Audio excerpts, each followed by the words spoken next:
ይህ ህዝብ በአፄ ዮሐንስ ጊዜ በነበረ ሁኔታ ምን እንደደረሰበት ያውቃል። ይሄኛውን የአብይ አህመድን ንግግር የሰሙ ሰዎች እንደ አዲስ ሲገረሙ፣ በከፋፋይና ግጭት ቀስቃሽ ንግግራቸው ሲቆጡም ተስተውለዋል። እንዲያም ሆኖ እኒህ ጠቅላይ ሚኒስትር እመረዋለሁ የሚሉትን ህዝብ አለው የሚሉትን ታሪካዊ ቁርሾና ቂም እየፈለጉ እንዲህ ሲናገሩ የመጀመሪያቸው አይደለም። ስልጣን ላይ እስካሉ ድረስም ይህንን ይተውታል ተብሎም አይገመትምና የመጨረሻቸው አይሆንም። የስልጣናቸው ምስ ደም ማፍሰስና ጥላቻ መቀስቀስ ነውና ጎንደርን ሳለማ ጎጃም ተመቀኘኝ ያለው አንደበታቸው ወለጋ ሄጄ ብገደል ጅማ ዝም አይልም ሲል ተሰምቷልና አንድን መንግስት ሰራተኛ እንዴት ታምነዋለህ? እሱ እኮ ወለጋ ነው እያሉ ሲናገሩ ያዳመጧቸው የቀድሞ ሚኒስትር በአደባባይ መስክረዋልና ኦሮሞን ከፊንፊኔ ያባረረው ቅኝ ገዢው ኃይል ነው በማለት በኦቤን የተናገሩት የአፋን ኦሮሞ ማብራሪያ ዛሬም በሰነድነት አለና እሳቸው ይህንን አያቆሙም። አዲስ አበባ ኦሮሞ ጠል ነው ሲሉም ሆነ መንግስት የተነካ ያለ ኦሮሞ ወደ አዲስ አበባ እየተመመ ነበር ብለው ሲናገሩ ዓላማቸው እልቂትን መፍጠር እንደነበር ሽሽግ አልነበረም። የሃይማኖት ተኮር ጥቃትን አቁሙ ብለው የወሎ አባቶች ሲጠይቋቸው እናንተ ሰዎች በቦሩ ሜዳ ዘመን ጀምሮ ሙስሊምና ኦርቶዶክስ ሲገዳደል ነበር በማለት ጸባችሁ ከኔ ሳይሆን ከትግራይ ጋር ነው የሚል ይዘት ያለው መልእክታቸው አሁንም በኢቲቪና ፋና ድረገጾች ላይ እንደተቀመጠ ነው። አሁንም የዚያኑ የቁርሾና የግጭት ጠመቃቸውን ይዘው ጎጃም ገብተው ወጥተዋል። በህዝቦች መካከል ግጭትና አለመተማመንን መፍጠር እንዲሁም የተፈጠረውን አለመግባባት ማባባስ የሚወዱት ነገር ብቻ ሳይሆን 8 ዓመታት ያሰነበታቸው ስልት ነው። ጎጃምና ጎንደር ለግድያ የሚፈላለግ፣ ጎንደርና ትግራይ እሳት የማይጫጫር፣ ጅማና ወለጋ አንዱ ሌላውን ለማጥፋት የሚጋበዝ፣ ወላይታና ሲዳማ ከመገዳደል ውጭ ባህል የሌለው አድርገው የሚናገሩት ተደብቀው ሳይሆን በፓርላማ ነው። ትናንትም ጎጃም ሆይ በአፄ ዮሐንስ ዘመን ብዙ ዋጋ ከፍልሃል እኮ የሚለውን ቁስል ማከክ ያስፈለጋቸው ለምንድን ነው የሚለው ሰው ካልተጠላላና ታሪካዊ ቁርሾውን ፈልጎ የጎንዮሽ ግጭቱን ካላስቀጠለ እኔ ላይ ትብብር ይበረክታል የሚል ብቻ አይደለም። ነገሩን ዘርዘር አድርጎ መረዳት የአብይ አህመድን የሴራ ካራ ለማስጣል ይረዳል። ጠቅላይ ሚኒስትሩ ጊዜ ገንዘብና ሰው አብዝተው በሚመድቡበት የሴራና የግጭት ጠመቃ ስራቸው የአስከሬን ብሔር ሳይቀር ዘርዝረው ለመናገር የማይጸየፉ መሆናቸውን አሳይተዋል። ያስገደሏቸውን ሰዎች አስከሬናቸውን በብሔርና በሃይማኖት እየዘረዘሩ የገለጹት እኒሁ ጠቅላይ ሚኒስትር የኢትዮጵያ ብዙ ብሔሮች ለማፈር ሆነውላቸው እሳት እያቀጣጠሉባቸው ቀጥለዋል። በአሁኑ ወቅት የአማራ ፋኖ ብሔራዊ ንቅናቄ የሚያካሂደው የትጥቅና የፖለቲካ ትግል አብይ አህመድን በአማራ ክልል ውስጥ የተጠሉ የተወገዙ ማስደረግ ችሏል። እንዲያ ሳር ቅጠሉ እያጨበጨበ የተቀበላቸውን ጠቅላይ ሚኒስትር ነፍሰ ገዳይ ብቻ ሳይሆኑ ጨካኝም ብቻ ሳይሆኑ ገድለው አስከሬን የማይሰጡ የዘመኑ መላኩ ተፈራ መሆናቸውን የነ ናሁሰናይ አንዳርጌን እናት በማስለቀስ አሳይተዋልና ይህንን አረጋግጧል። በአሁኑ ወቅት በአማራ ክልል በነተመስገን ጥሩነህና አረጋ ከበደ ቤት ካልሆነ በቀር አብይ አህመድ አሊና ብልጽግናቸው በበጎ የሚነሳበት ሁኔታ የለም። ይህንን ፖለቲካዊ ድል እየመራ ነው የሚባልለት የአማራ ፋኖ ብሔራዊ ንቅናቄ የበላይ መሪዎች መካከል አብዛኞቹ የጎጃም ልጆች ናቸው ብሎ ያመነው የአብይ አህመድ አእምሮ ይህ ጎጃም መር የአማራ ኃይል ደግሞ ከትግራይ ጋር ከተባበረ አንድ ሐሙስም የሚሰነብት ስልጣን እንደሌላቸው አሳውቋቸዋል። እናም እናንተ ጎጃሞች ሆይ የትግራይ ተወላጁ አፄ ዮሐንስ ያደረጋችሁን ረስተው ልጆቻችሁ ከዘንድሮቹ የትግራይ ኃይሎች ጋር እየተባበሩ ነው በማለት ወደ ጎን መጣላት ሲገባቸው እንዴት እኔ ጋር ይዋጋሉ? እንዴትስ ለእነዚህ የፋኖ ኃይሎች እናንተ ደጀን ትሆናላችሁ? እያሉ የአፄ ዮሐንስን ታሪክ ያነሳሉ። ይህ ህዝብ በአፄ ዮሐንስ ጊዜ በነበረ ሁኔታ ምን እንደደረሰበት ያውቃል። በጣሊያን ጊዜ ምን እንደደረሰበት ያውቃል። ትግል፣ ፍልሚያ፣ ውጊያ ለእናንተ አዲስ ጉዳይ አይደለም። አባቶቻችሁ አልፈውበታል። በየዘመናቱ ግን ኪሳራ፣ ሞት፣ ድቀት እንጂ ጥቅም አልተገኘበትም። እዚህ ጋር ልብ እንበል። ምንም እንኳን አፄ ዮሐንስንና ጣሊያንን አብረው የጠሩበት ምክንያት እኒያ ከትግራይ የበቀሉ ንጉሥ ለጎጃም እንደ ጣሊያን ፋሽስት ነበሩ፣ ልጆቻችሁ ያበሩት ከእነሱ ጋር ነው ለማለት ቢሆንም ቀጥለው የተናገሩት ጉዳይም በዋዛ የሚታለፍ መሆን አይችልም።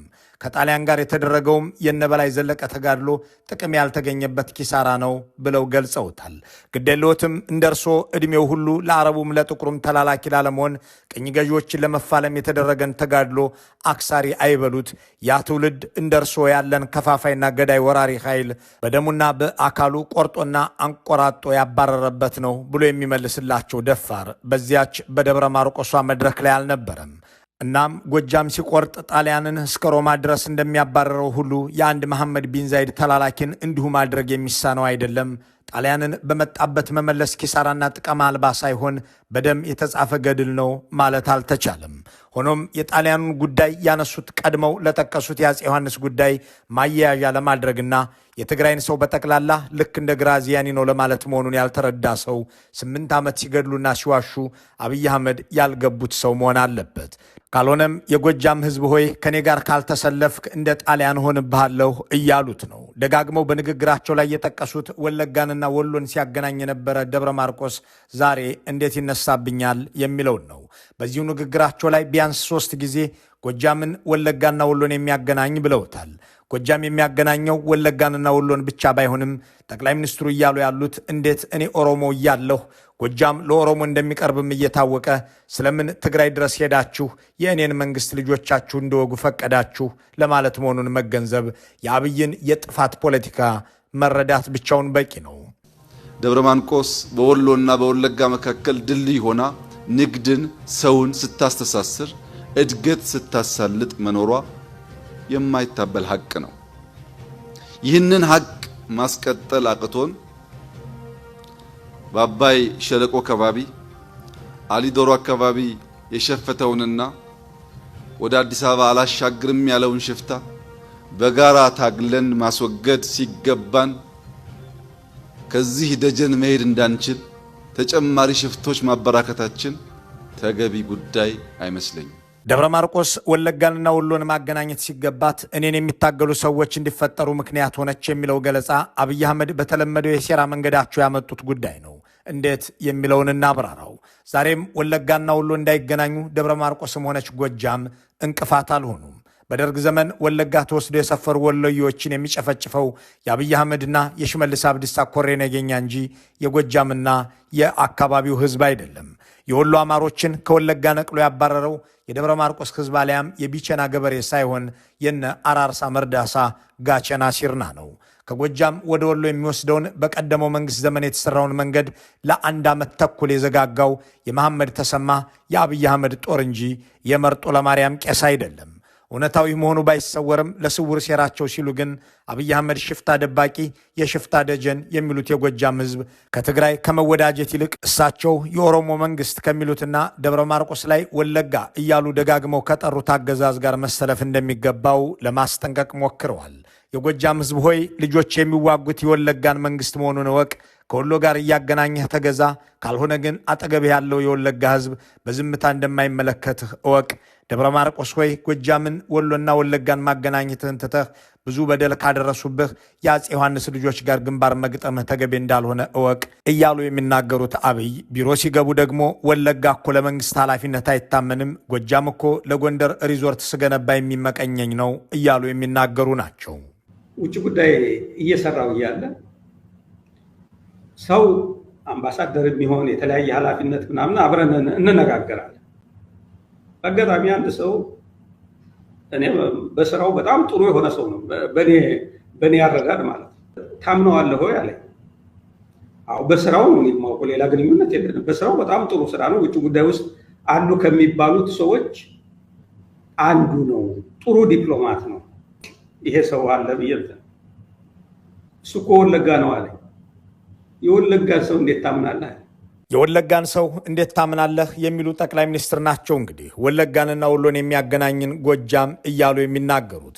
ሴረኛ ንግግራቸውን ለመረመረ ሁሉ የማይሰወረው ነጥብም ያለው እዚህ ጋር ነው። የወለጋ ህዝብ ሆይ ጎረቤትህ ጎጃም ከአንተ ይልቅ ሩቅ ተጉዞ ትግራይ የአፄ ዮሐንስን ልጆች እየተወዳጀ ነውና በአይነ ቁራኛ ተከታተለው ለማለትም ጭምር ያለም የሚሆነው ይኸው የጠቅላይ ሚኒስትሩ ንግግር ከዚህ በፊት መንግስት የተነካ ብሎ ከኦሮሚያ ቡራዩና ለገጣፎ ወጣትና አርሶ አደር ወደ አዲስ አበባ እየተመመ ነው ብለው እንደነበር በማስታወስ ነው። ይህንን ነጥብ ወደ ኋላ መለስ አድርጎ ያገናኘ ሰው ጠቅላይ ሚኒስትሩ ስለ ወለጋና ጎጃም ጉርብትና እንዲሁም ስለ አፄ ዮሐንስ በደል ሲያነሱ ምንም እያሰቡ እንደሆነ መረዳት አይሳነውም።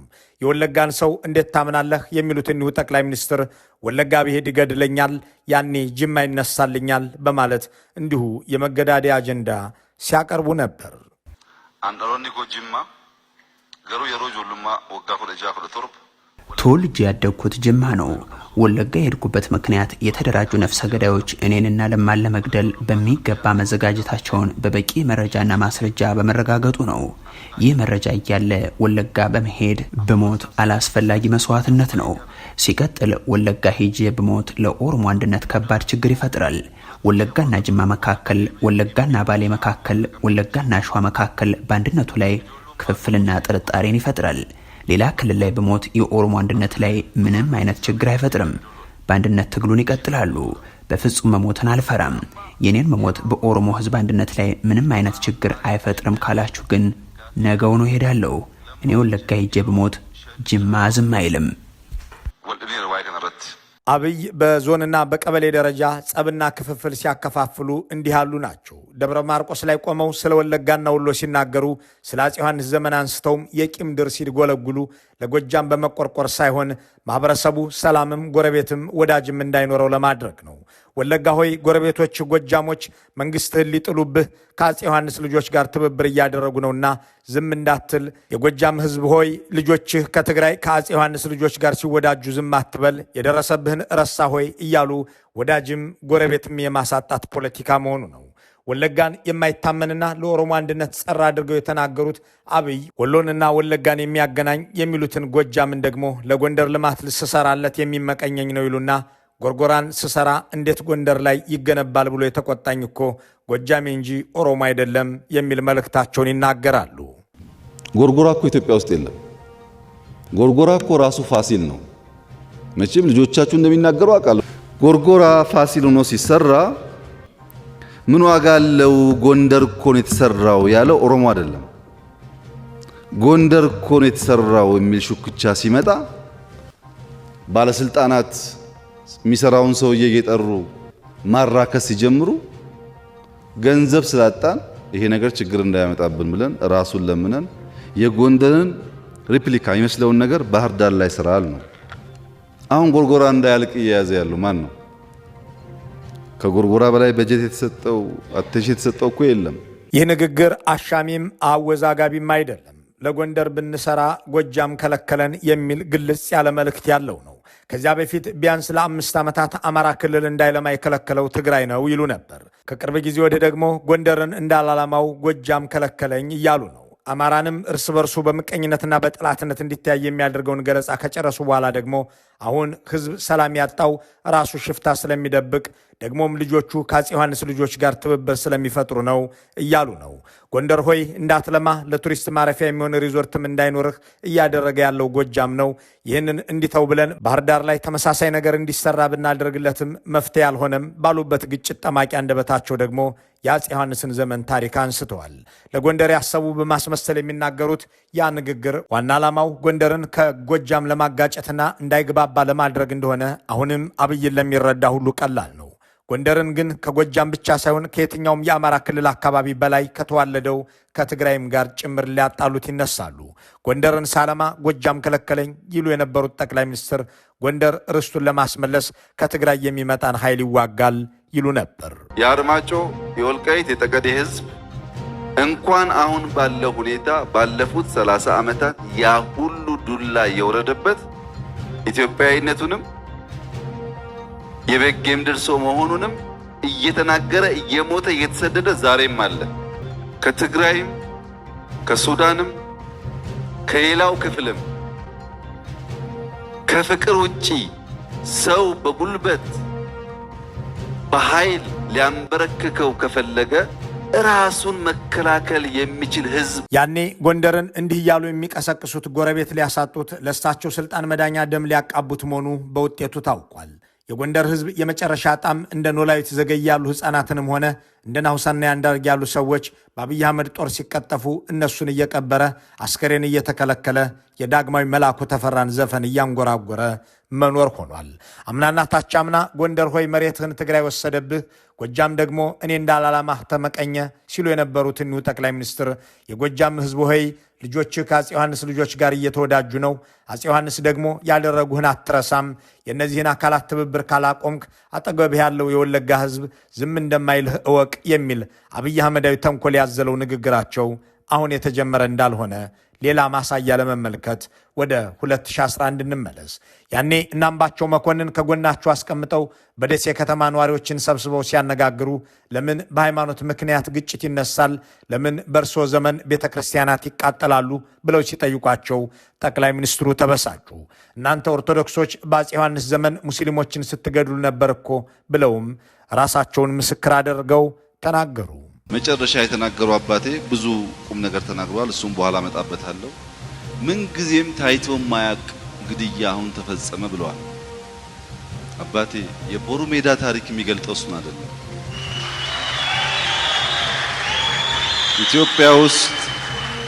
ኢትዮጵያ ውስጥ ሰዎች በእምነታቸው፣ በብሔራቸው፣ በአስተሳሰባቸው ሲጮቆኑ፣ ሲገረፉ፣ ሲሰደዱ ነበር። አዲስ ታሪክ አይደለም። እኔ ደግሞ ጅማ ስለሆንኩ ብዙ የቦሩ ሜዳ ሰዎች ተሰደው ተመተው እኛ ጋር ስለኖሩ አውቀዋለሁ ታው በቦሩ ሜዳ ዘመን የተገፉና የተሰደዱ ሰዎች ከኔ ጋር ጅማ አብረው ኖረዋል የሚለው የተለመደውን ቅጥፈት ንግግራቸውን ሲያክሉበት ብቻውን ይህ ጉዳይ ለተንኮል እንደተነገረ መገመት ይቻላል። ከ140 ዓመታት በፊት የተሰደዱ ሰዎች ከኔ ጋር ጅማ አብረው ኖረዋል እንደማለት ያለ ጥንቅቅ ያለ ውሸት የለም። በእርግጥ አብይ አህመድ በጅማ ከተማ 6 ወርም ስለመኖራቸው የሚታወቅ ማስረጃ የለም። ምንም ሆነ ምንም ግን በሃይማኖት ምክንያት መገደል እንዲቆም ይደረግልን የሚልን ጥያቄ እንዲህ ባለ ግጭት አዋላጅ መንገድ የሚመልሱት አንድ የአገር መሪ ናቸው ቢባል አገሩን ምን ያህል ቢጠሉት ነው? ህዝቡንስ ምን ያህል ቢጸየፉት ነው ያስብላል። አብይ አህመድ አሊ ግን በህዝብ መካከል ግጭት ሲቀሰቅሱ ሃይማኖትንና ብሔርን ብቻ አይጠቀሙም፣ አውራጃና ዞንንም እንጂ። አማራና ኦሮሞ እያለ የሚከፋፈል ማንኛውም ሰው ጎጃምና ጎንደር ብሎ መከፋፈሉ አይቀርም። ምስራቅ ጎጃምና ምዕራብ ጎጃም መባባሉ አይቀርም። ጠቅላይ ሚኒስትር አብይ የመግደልና የማጋደል ዕቅዳቸውን የመከፋፈል ውጥናቸውን የሚያስተዋውቁት እንዲህ ባለ መንገድ ነው።